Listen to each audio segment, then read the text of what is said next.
I'm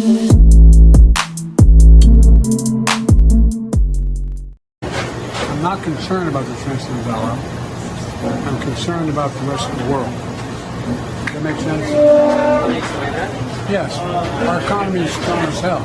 Assalamualaikum warahmatullahi wabarakatuh. Oke teman-teman, kembali lagi di Didi Channel. Oke, seperti biasa untuk hari ini Didi akan memberikan informasi lagi nih teman-teman. Kali ini Didi akan memberikan informasi seputar news induk kripto, yaitu Bitcoin lagi nih cuy.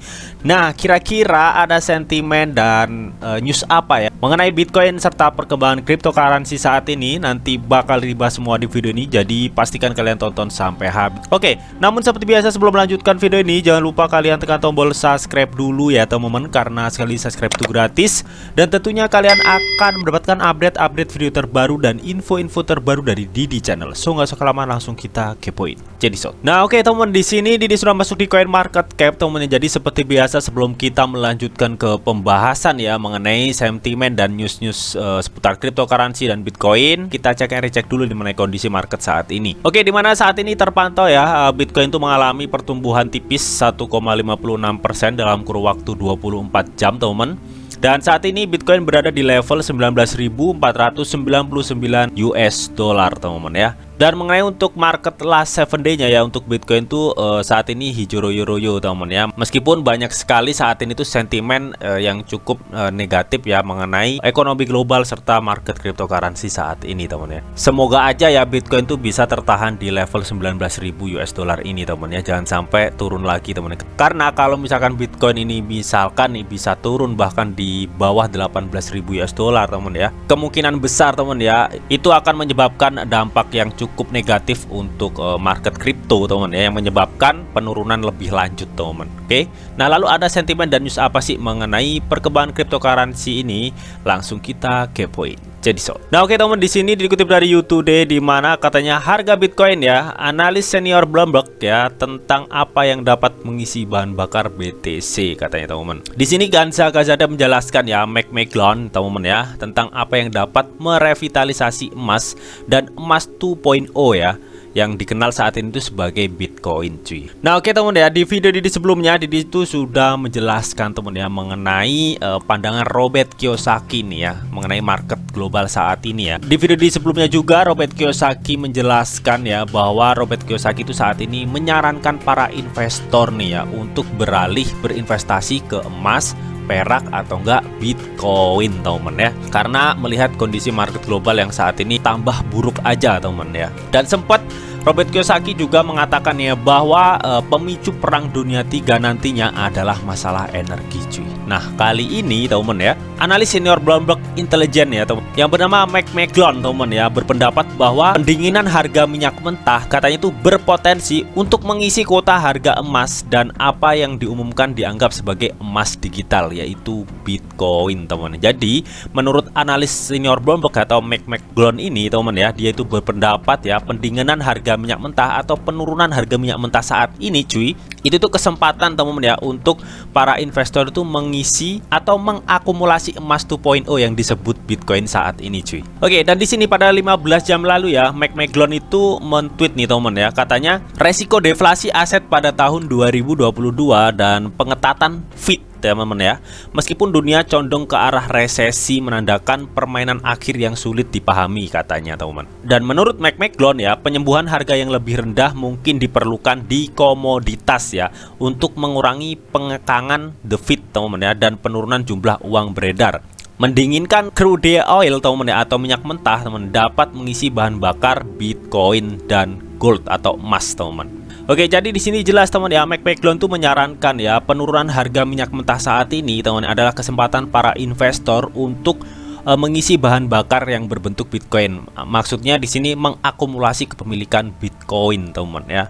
Karena memang Bitcoin ini sudah disebut sebagai emas 2.0 teman ya, atau emas digital lah teman. Meskipun kita tahu ya untuk kripto memang sifatnya sangat fluktuatif teman ya. Namun menurut Robert Kiyosaki di tweetannya kemarin juga dia itu sempat mencuatkan pendapatnya teman ya. Bitcoin itu memang tidak bisa melindungi pendapatan kalian teman, namun paling nggak Bitcoin itu bisa melindungi kekayaan kalian. Jadi intinya seperti itu ya. Jadi buat kalian yang belum tahu untuk detailnya, kalian bisa tonton video Didi sebelumnya, oke?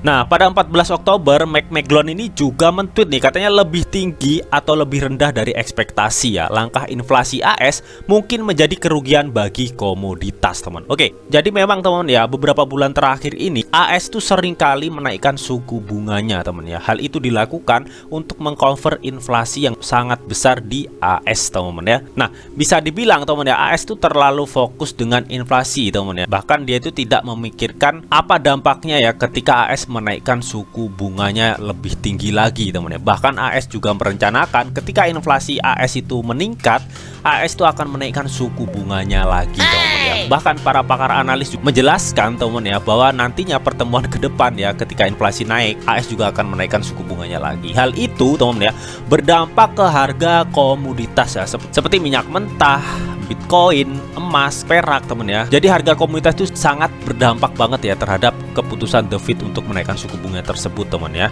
Nah, saat ini yang lagi panas-panasnya, teman ya, karena memang akibat The Fed, teman ya, AS menaikkan suku bunganya kemarin. Hal itu tuh berdampak ke ekonomi global yang menyebabkan tekanan yang berat ya untuk harga komoditas, teman ya. Seperti salah satunya itu minyak mentah, teman ya. Hal tersebut, teman ya, direspon oleh anggota OPEC, teman ya. Jadi OPEC ini adalah sebuah perkumpulan negara penghasil minyak, teman ya. Karena tekanan dari keputusan The Fed kemarin yang menyebabkan harga minyak mentah itu mengalami penurunan, teman ya. Makanya di sini anggota OPEC Plus, teman ya, memutuskan untuk mengurangi produksi minyak, teman ya. Hal itu dilakukan, teman ya, untuk menstabilkan harga minyak mentah lagi, teman ya. Dan yang kita ketahui, teman ya, untuk anggota OPEC sendiri, teman ya, ada Libya, ada Iran, ada Arab Saudi, teman ya, memimpin OPEC tersebut. Dan ada juga Rusia, teman ya. Yang kita ketahui, teman ya, Rusia itu dari dulu memang berselisih dengan si AS, teman ya. Jadi intinya saat ini itu, teman ya, Amerika itu marah, teman ya, atas keputusan anggota OPEC yang akan memutuskan untuk mengurangi produksi minyak. Jadi bisa dibilang, teman ya, AS itu egois gitu, teman ya. Dia dengan seenaknya ya menaikkan suku bunga untuk mengatasi inflasi di negaranya. Namun karena keputusan tersebut itu berdampak buruk, teman ya, atau tekanan harga banget untuk harga komoditas minyak mentah ini, teman ya. Makanya di sini untuk membalas aksi AS tersebut, teman ya, anggota OPEC itu memutuskan untuk mengurangi produksi minyak, teman ya. Yang artinya nantinya pasti akan adanya kelangkaan minyak yang menyebabkan harga minyak itu akan mengalami kenaikan, teman ya. Makanya di sini anggota OPEC itu memutuskan hal tersebut untuk mengembalikan atau menstabilkan harga minyak mentah lagi, cuy.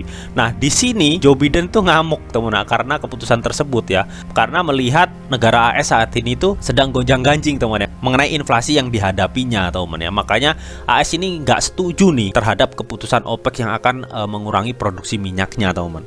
Nah, di sini juga dijelaskan, katanya baru-baru ini OPEC memutuskan untuk mengurangi produksi minyak yang segera mempengaruhi pasar keuangan dan pasar kripto pada khususnya, teman ya. Ya jelas, teman ya, karena minyak kan ini masalah energi, teman ya. Jadi kalau misalkan energi terganggu, teman ya, otomatis ekonomi global juga akan terganggu, teman. Apalagi saat ini, teman ya, banyak negara-negara yang ketar-ketir akan inflasi bahkan menuju ke resesi, teman ya. Jadi akibat keputusan OPEC ini, teman ya, untuk bisa dibilang itu melawan si AS itu, teman, itu akan berdampak banget terhadap ekonomi global ya, atau pasar keuangan serta market cryptocurrency tentunya, teman ya.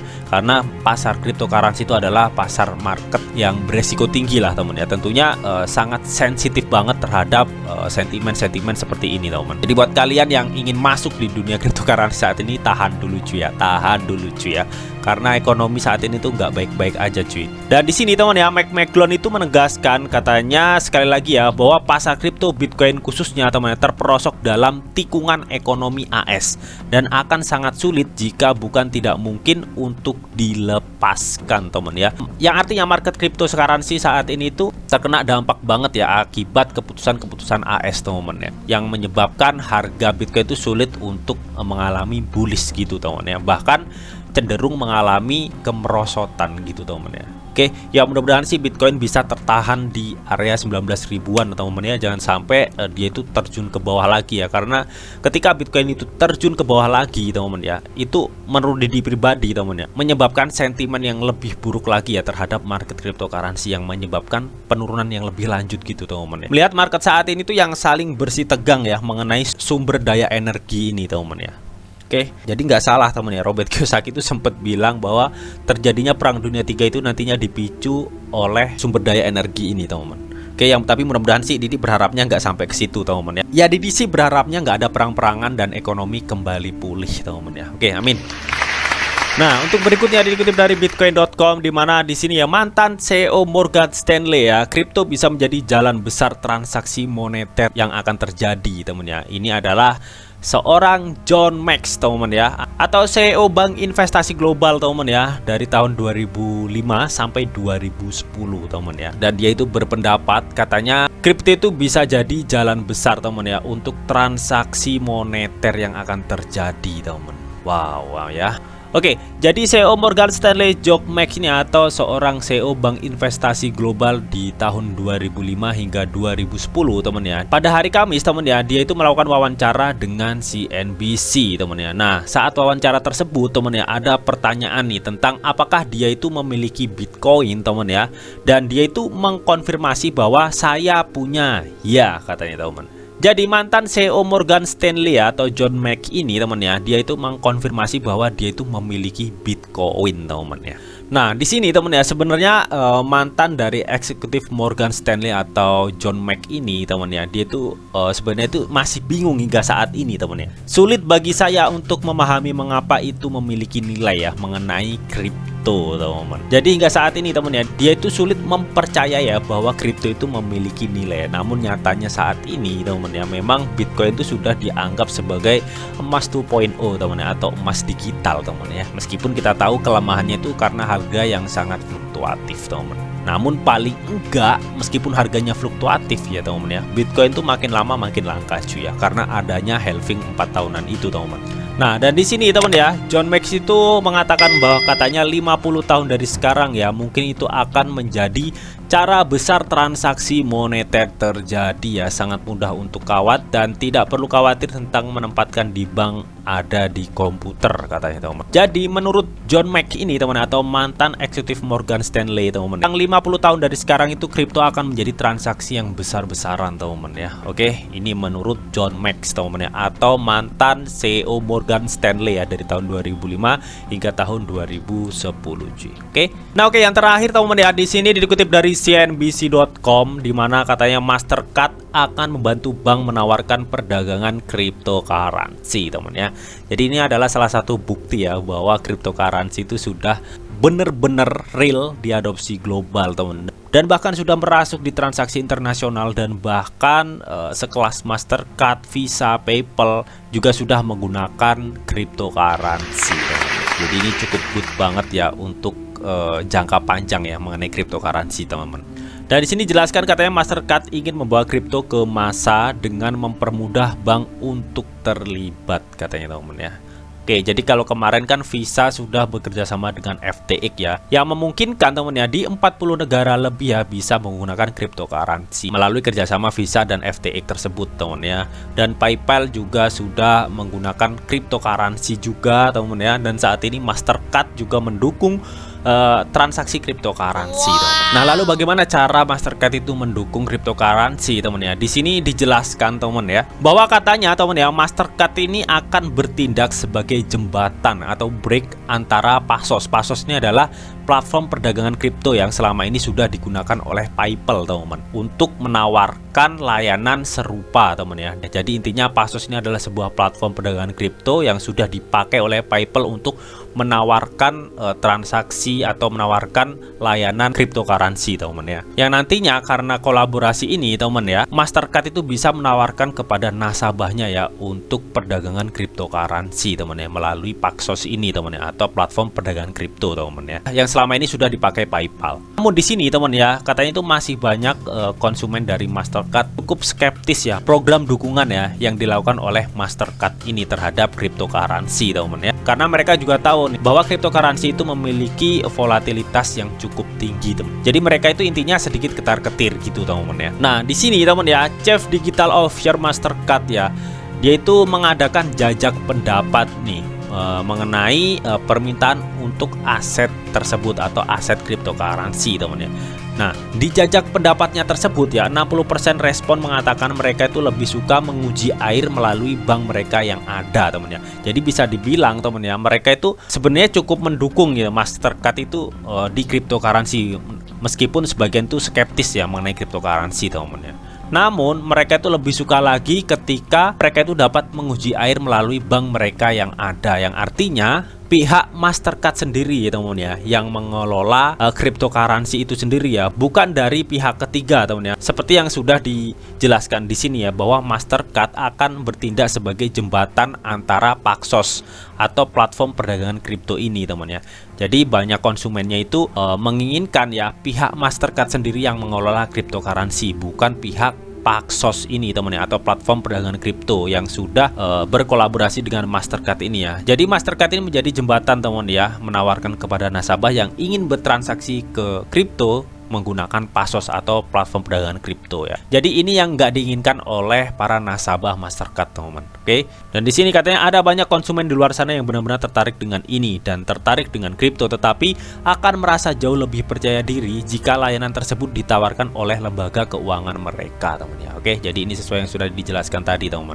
Nah, oke. Jadi melihat dari perkembangan ini, teman ya, ini adalah salah satu perkembangan yang cukup menarik, teman ya, bahwa sekelas Mastercard, Visa ya teman-teman, bahkan PayPal ya sudah mengintegrasikan perusahaan mereka dengan cryptocurrency, yang artinya nggak menutup kemungkinan ya untuk kedepannya cryptocurrency ini akan benar-benar diadopsi secara global ya teman ya, di berbagai instansi atau perusahaan-perusahaan top dunia, teman.